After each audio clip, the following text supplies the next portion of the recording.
Hey, it's Bree here of hippydippymom.com. Today we're going to be talking about why it is so important to read the labels on your skincare products. So I'm the registered nurse and certified health coach again of hippydippymom.com. I'm here to help you and those you love the most have more energy and fewer sick days so that you can live your best life ever. So why is reading the labels of skincare products so important? Well, so you know exactly what you're putting on your skin. We know that our skin is our biggest organ, our largest organ, and that it does absorb a good amount of what we put on it. We know that things that we put on our skin can contribute to things like hormone imbalance and cancer. It can actually irritate our skin. We know that there are actual chemicals in skincare products that can help us gain weight. Pretty crazy, right? So it's really important to know what exactly is in the product, and you cannot count on the front of the label of a product. There is very little regulation on what has to go in a product, what has to stay out of a product, and then what has to go on the label of that product. So you do have to do a little bit of investigation. The front of the product again is for brand recognition and marketing. So they like to use pretty colors that catch your eye and draw you to it, and buzzwords that they know that a lot of consumers are looking for right now. So some of those buzzwords might include things like organic. They might put on there no parabens. They might put natural. And those might be true to an extent. There might be a couple organic ingredients in there. There might be a couple ingredients that are natural or were once natural, but now they're mixed with chemicals or processed into a chemical. So please don't rely on the front of a package. Turn it over, look at the ingredients. I feel like a lot of consumers are already aware that things like parabens and phthalates are harmful to our health. They disrupt our hormones and just cause a lot of wacky issues that you probably wouldn't necessarily associate with skincare products.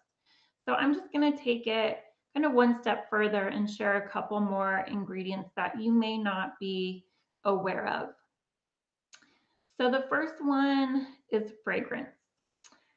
Now, I feel like I catch a lot of flack about this one because it is a little bit tricky. And there are products out there that say, hey, we're a holistic product, we're all natural. And then you will turn it over and find fragrance on their label. So even in the beginning, I was pretty unsure, like, well, they say they're holistic and natural. So, this fragrance might be natural. It isn't. Fragrance, whenever you see the word fragrance or perfume on a product, that means that just in that one word alone, there are hundreds to thousands of chemicals in that product.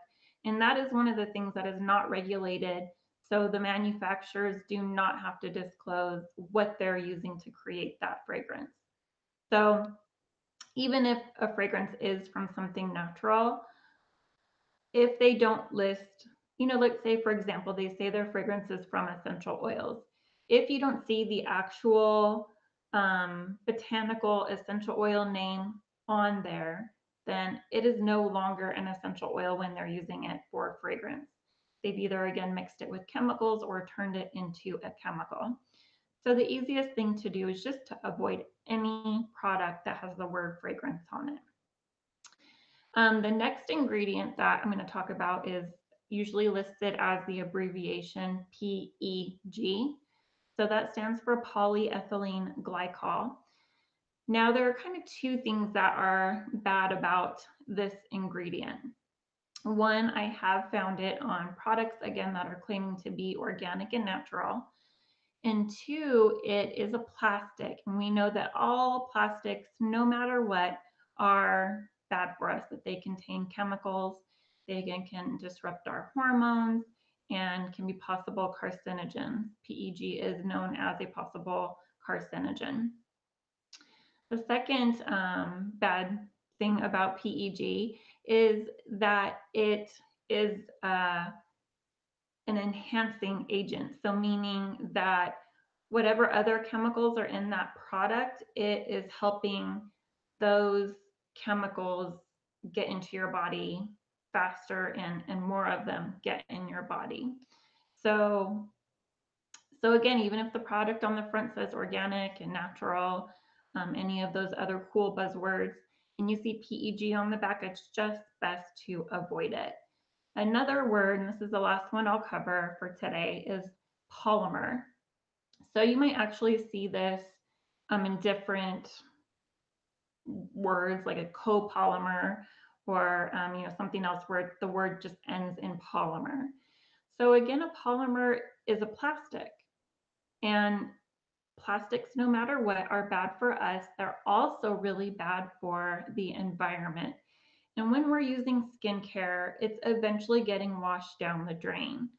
So they're finding so much plastic pollution from actual plastic items like plastic bags and straws, but also from skincare products and cleaning products getting washed down the drain that are destroying our environment. They're harming fish and coral reefs and just doing all kinds of bad things to the environment. So, something else to consider when you're thinking about your skincare products is that they will get washed down the drain eventually.